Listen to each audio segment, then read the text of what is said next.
Hi guys, it's Chris at Cork and Crown, back at my cider desk with some more cider to try. And it's a cider from Herefordshire.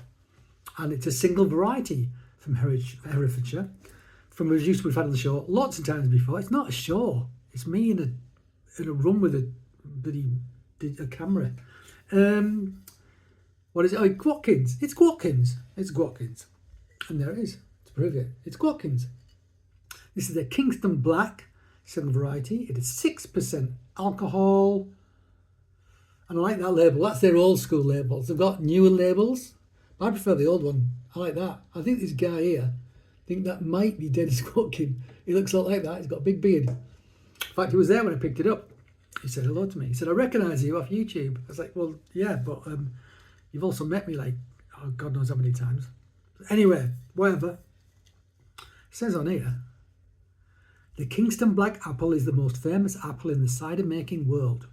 Dating back centuries, the variety originated in Somerset, but by the 1800s it had spread all over England and Wales, a favourite with the old farming communities and their traditional way of cider making. Often kept for the vintage cider house and drunk on special occasions, there have been various new strains of this variety grown, but none to match the taste of the old.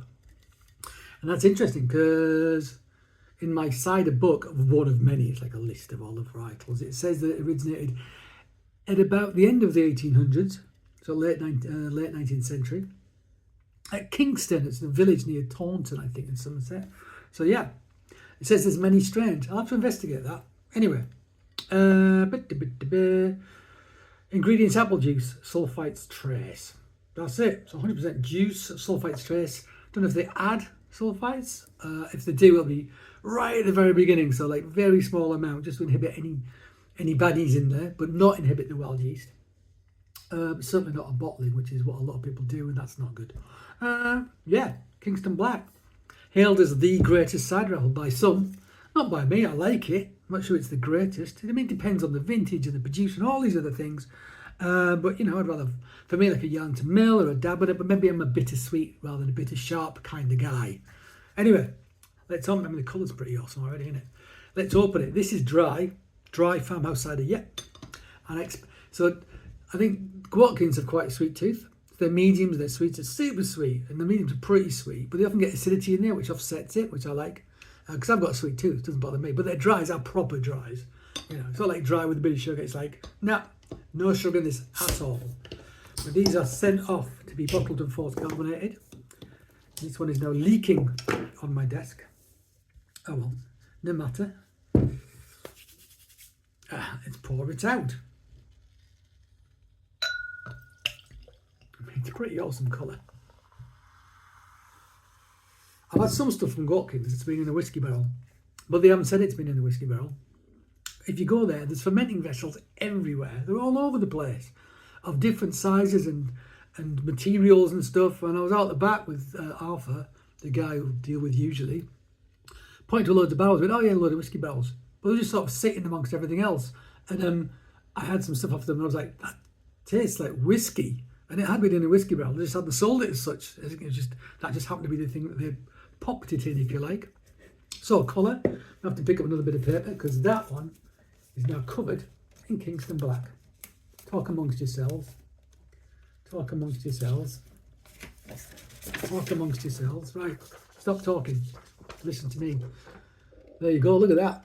It's a gorgeous colour. I mean, that's bordering on, that's Tizer / Iron Brew. That is, isn't it? It's great. Super colour. Super colour. And they don't have any food colouring. It is what it is. It's an amazing colour they get. I don't know. Right. Let's sniff it. I mean, deep, quite dark cider apple character. Yeah, deep, rich. It doesn't smell of honey. But it's almost like, you know, you get some like really dark honeys, like chestnut honeys. For some reason, it's made me think of that. I don't know why. It doesn't smell of honey. Yeah, deep, dark cider apple, maybe Seville marmalade or something like that, you know. Yeah. plenty of nose. It's not whacking your face, but there's plenty there to wrap your nostrils around, for sure. But I'm doing it out of a proper tasting glass, my cider salon tasting glass. As I said before, anybody wants to send me a branded glassware, please do. I'll drink out of it. Actually, I've got some Gwatkin's glasses downstairs, but they're like half a pint. They're not tapered, so they're not very good for doing proper tastings, which is a shame. Maybe I'll use one next time anyway. Shall I taste this? I mean, that's why I'm here. Flip my neck.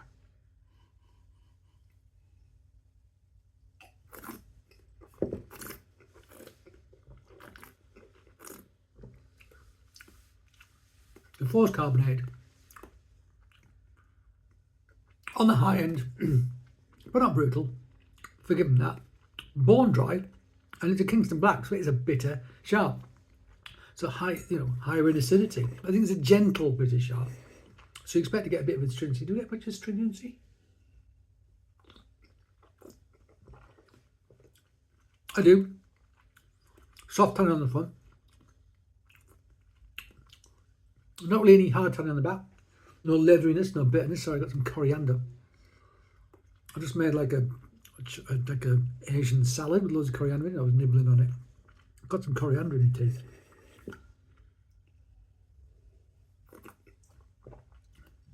Yeah, so some tannin, not loads. Bone dry. Total apple, but like totally dry apple and aged cider apple. Not your Jazz, not your Braeburn, not your Granny Smith. Totally different thing, totally different beast. A skin-like quality to it, a depth to it, a woodiness to it.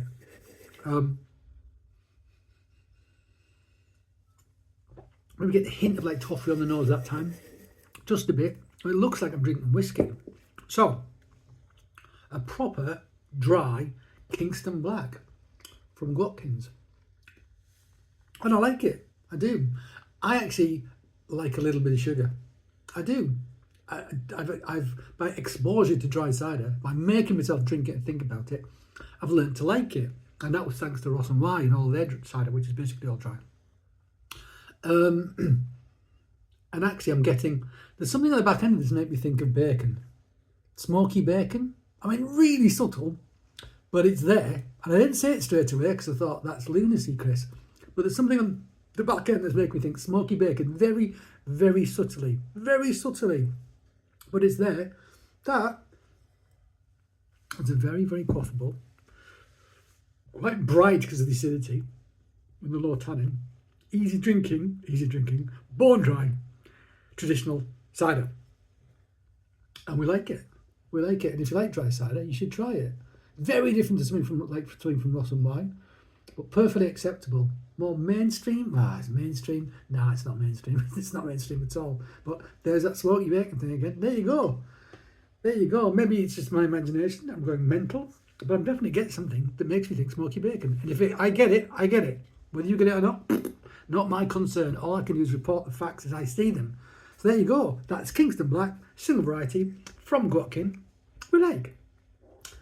Thank you for joining me at my cider desk. I hope you join me again. But until that time, cheers.